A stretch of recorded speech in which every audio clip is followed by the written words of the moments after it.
Hello everyone, this is Urvashi Chauhan. Welcome to Courts Today by Live Law, where we bring you the latest developments from all courts across India. Let us start. You are aware of the prolonged political controversy over the central government's decision to extend Enforcement Directorate's Chief Sanjay Kumar Mishra's tenure multiple times. He was appointed for a 2-year term in 2018. In 2020, the original appointment was retrospectively amended to make it a 3-year tenure. Then in 2021, the Supreme Court directed the government to stop giving extensions to the ED director. But amendments were enacted in the Central Vigilance Commission Act, allowing a maximum of 3 annual extensions to the directors of CBI and ED on the recommendation of high-level committees. Earlier this month, a 3-judge bench of the Supreme Court heard the batch of petitions challenging Mishra's appointment as well as the amendment to the Central Vigilance Commission Act. The court had held that extension given was illegal but allowed Mishra to continue in his post till 31st July. Today, the Solicitor General mentioned the matter before the bench concerned and requested to list the application seeking one more extension of the term of Mr. S.K. Mishra. The bench comprising Justices B.R. Gawai, Hima Kohli and P.K. Mishra agreed to list the application tomorrow at 3:30 p.m. Stay tuned with us. And now coming to the news from Varanasi regarding the Gyan Vapi Mosque survey by the ASI. Today was the second day of hearing of the matter where the Anjuman Intizamiya Masjid Committee has challenged Varanasi District Judge's order directing ASI survey of the mosque. The challenge was made after the Supreme Court stayed the survey on Monday and allowed some time to the Masjid Committee to approach the High Court. The Allahabad High Court today expressed its strong doubts regarding the work to be carried out by the ASI at the mosque premises. Chief Justice Pritinkar Divakar expressed his doubts after the Additional Solicitor General appearing for the ASI failed to explain to the bench the exact methodology of the proposed survey. He told the court that ground-penetrating radar method would be used without causing any damage to the structure, but the bench was not convinced. The Allahabad High Court has today extended the stay on the survey till tomorrow, and the ASI official has been directed to appear before the court tomorrow as the matter will be heard at 3:30 p.m. Stay tuned with Live Law. In another update, a retired district judge from Bihar has approached the Supreme Court challenging disciplinary action taken by Patna High Court against him over hasty decision in a criminal case.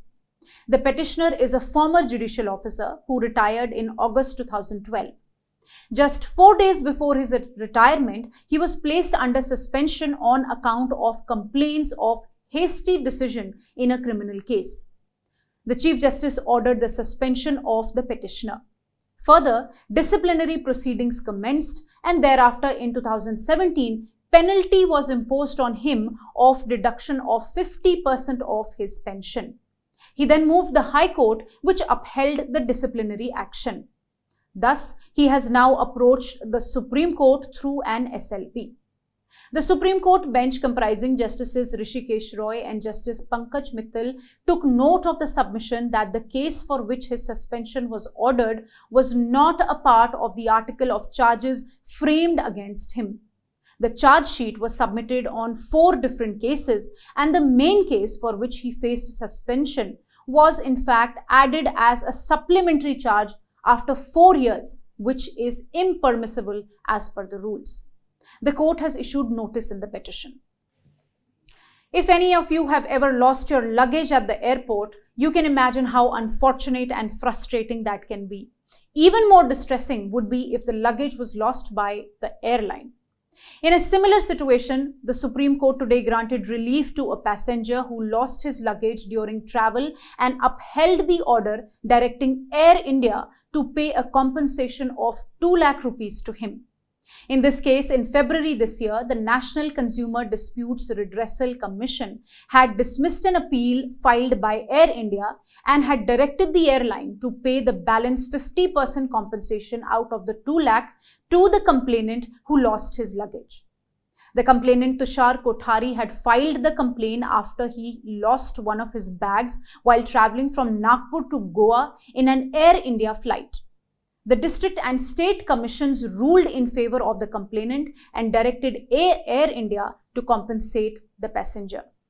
In the next update, the Supreme Court has expressed its astonishment at the Allahabad High Court order, which rejected the anticipatory bail application of an accused and at the same time granted him 2 months of interim protection.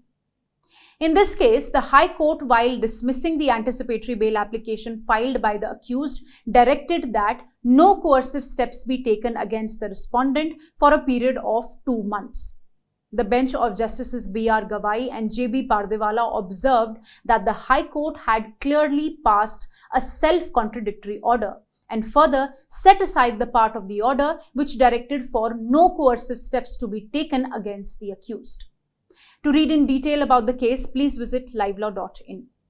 Various videos of animal cruelty coming from the state of Uttarakhand have gone viral on social media recently.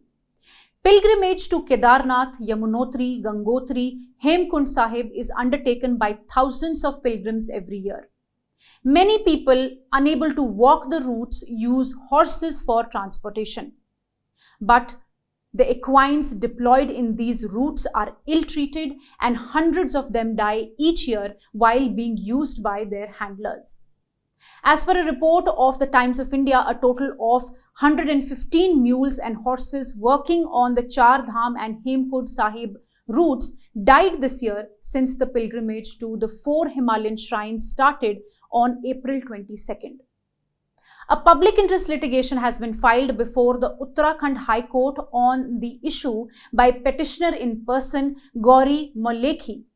In her plea, she also alleged that there is utter lack of sensitivity and complete indifference, not only on part of the handlers who treat the animals as mere sources of income, but also on the part of the administration, which is blind to the enormity of the suffering to which the equines are being subjected. When the petitioner drew attention of the court to the communication sent by her organization in June last year, highlighting the immediate and urgent steps that need to be taken by the state for the welfare of the equines, the court directed the state to respond to the communication point by filing an affidavit within 2 weeks. Further, calling it a very serious issue of public interest, the bench of Chief Justice Vipin Sanghi and Justice Rakesh Thapliyal directed the Secretary Animal Husbandry, the Chairperson of the Executive Committee of State Animal Welfare Board and the concerned district magistrates to remain present before the court on 10th August. Stay tuned for more updates on the matter. Anticipatory bail, as you know, is covered by Section 438 of CRPC. A provision which allows an individual to seek bail before arrest. The purpose is to protect freedom and prevent harassment in cases where the accusation might be false or motivated by malice. There is another concept of change in circumstances, where an individual can seek modification or cancellation of previously granted anticipatory bail and accordingly, if not granted, based on new or changed circumstances due to new evidence, public interest, etc. Regarding this, an important observation has come from the Kerala High Court that if the High Court has denied anticipatory bail to a person, then the successive applications citing change in circumstances should also be filed before the High Court only and not before the Sessions Court. In the case here, the High Court had earlier dismissed anticipatory bail plea of the accused. He filed another anticipatory bail application before the Sessions Judge Thrissur by suppressing the High Court's dismissal order. Justice A. Badaruddin deprecated the practice of filing such subsequent anticipatory bail applications. The court opined that the said practice could not be justified. And now coming to the Telangana High Court, which has set aside the detention order issued against a Pakistani national accused of submitting forged voter ID and Aadhaar card to obtain an Indian passport. While the détenu Sheikh Gulzar Khan was granted bail in the related criminal case in March 2020, still he was being detained since February last year at Central Prison, Cherlapalli, Hyderabad. A division bench of Justice K. Lakshman and Justice P. Shri Sudha ordered the police to release the détenu forthwith on furnishing a copy of bail order by complying with the conditions imposed by the trial court. In response to a question raised by MP K.R. Suresh Reddy in the present monsoon session, the Ministry of Law and Justice has said that live streaming of court proceedings has been initiated in 7 high courts across the country. While addressing the question regarding model rules for live streaming, the Union government said that rules and procedure for live streaming of court proceedings in individual high courts is an administrative matter of the concerned high court and that the central government has no direct role to play in the matter. The centre said that need for live streaming of court proceedings was highlighted during the pandemic as courts functioned on virtual platforms and citizens had no direct access to it. In Swapnil Tripathi versus Union of India, the Supreme Court has advocated telecasting the court proceedings live in a move towards greater transparency of proceedings in the courtroom. And lastly, while dismissing a man's revision plea against the family court's rejection of his case for divorce, the Patna High Court has observed that inability to bear a child is not a valid ground for dissolving a marriage. The court noted that in the present case, since the wife having a cyst in her uterus was unable to bear child, the husband wanted to divorce her and get remarried with another woman so that he could have a child. The division bench of Justice Jitendra Kumar and Justice P.B. Bajantri said that developing any disease during the continuation of marriage was not within the control of any spouse. It was all a part of married life and not a ground for dissolving marriage. Thank you for joining us. If you wish to know more details about the cases I mentioned here, please visit our website at www.livelaw.in. Stay ahead with quick legal updates only on Live Law. Do not forget to like, share and subscribe and support us.